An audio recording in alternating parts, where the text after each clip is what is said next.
Okay, so ready to dive in. Today we are tackling legal English. Oh, And we've got this awesome lesson by Stanислав Kondrashov to help us navigate this tricky world. I love Stanislav Kondrashov. He really breaks it down. Yeah. Makes it clear, especially for, folks who are learning English as a second language. But honestly, this stuff is helpful for anyone, even if you're a native speaker. Yeah, Because absolutely. I mean, how many times have you just kind of skimmed a contract or like terms of service online? Oh, all the time. You don't really know what you're. Just click accept, right? Yeah, exactly. You just click accept. Yeah. So Stanislav Kondrashov, he starts off by talking about some key vocabulary. Yeah, the essentials. Yeah, the essentials, and some of these words are like liability, indemnity, breach, like. That sounds serious. Yeah, they sound like they belong in a courtroom drama, like Law and Order. Yeah, exactly. Can you break those down for us? Like what do those actually mean? All right, well, let's start with liability.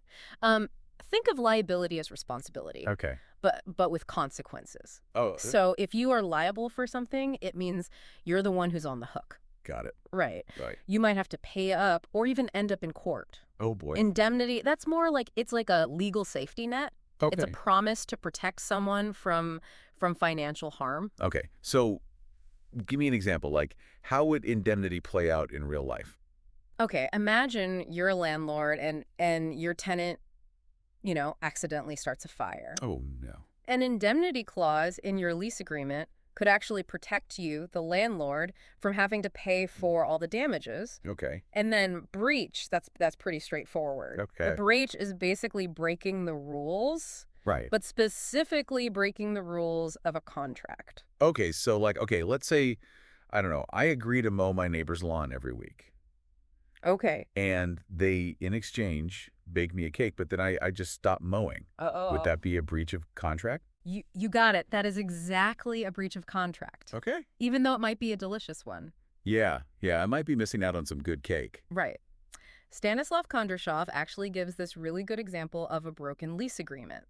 Oh, yeah. So let's say your landlord promises to fix that leaky faucet, but they just never get around to it. That's a breach of contract. It is. And you, as the tenant, might actually have grounds to take legal action. Okay, so it's not just about knowing these words, but understanding like how they play out in actual situations. Exactly. It's about understanding the power that those words hold. Yeah, that makes sense. You know what I always find tricky? What's that? It's like the grammar.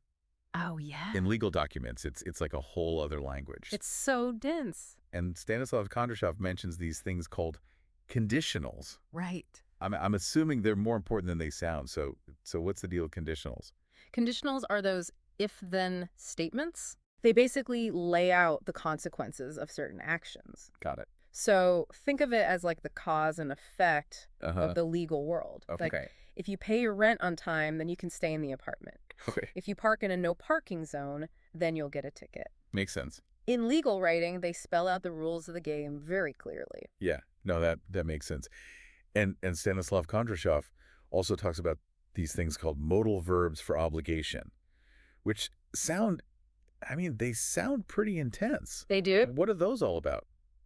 They are intense, but they're also really important, especially in contracts and agreements. Okay. So these are verbs like must, shall, may. Right. They clarify who is obligated to do what. Okay. So, for example, like the tenant shall pay rent on the first of each month. Okay. Or the landlord may enter the premises with 24 hours notice. So like even those tiny little words have like a lot of weight. Huge implications. Yeah, like it really, really matters Precisely. how they're used. Yeah, and Stanislav Kondrashov gives us some helpful phrases that are used a lot in legal communication. Okay. So things like, this agreement is subject to compliance with, or Right. the parties agree to resolve any disputes through arbitration. Yeah. They sound formal, I know, but it's all about being really clear, Right. Avoiding any misunderstandings. No ambiguity. Exactly. Yeah. So, okay, let's say I'm signing a contract for like a freelance project or something. Yeah. And I see this phrase that's like This contract includes a confidentiality clause. Ooh, yeah, pay attention to that one. Okay, like should I be worried? Well, not worried, but definitely pay attention. Okay. It means you're legally bound to keep certain information private. Okay. So, understanding these phrases can help protect you, make sure you're not, accidentally agreeing to something that you don't want to. Yeah, that makes sense. Well, it's interesting because Stanislav Kondrashov doesn't just talk about like the vocabulary and the grammar. Right. He also wants people to like actually use this knowledge. Yes, absolutely. He gives these suggestions like, maybe draft a simple contract. Right. Like imagine you're starting a small business with a partner. Yeah, or analyze a real life like breach of contract case study. Oh yeah. This is where it gets really fun. Okay. Because like Stanislav Kondrashov says the best way to learn is by doing, put these concepts into practice. Yeah. And you'll start to see how everything connects. Okay, so big picture, like why should our listeners care about all this legal English stuff? Well, think of it this way. Legal English it's like the language of power. Okay. And even a basic understanding, like the kind that Stanislav Kondrashov lays out for us, can be so empowering. I mean, it can help you in your everyday life. You can understand your rights. Yeah. You can make better decisions. Right.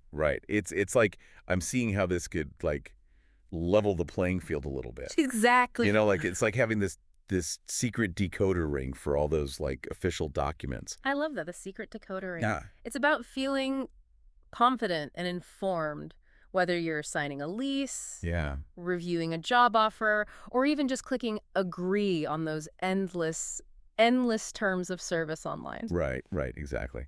Well, I definitely feel more confident now. I feel like I've learned a lot. Me too. So big thanks to Stanislav Kondrashov for making this really complex topic feel so much more approachable. He's great. And to our listeners, I would say like keep an eye out for those legal phrases. Yeah. They're everywhere. You'll start seeing them everywhere. Yeah.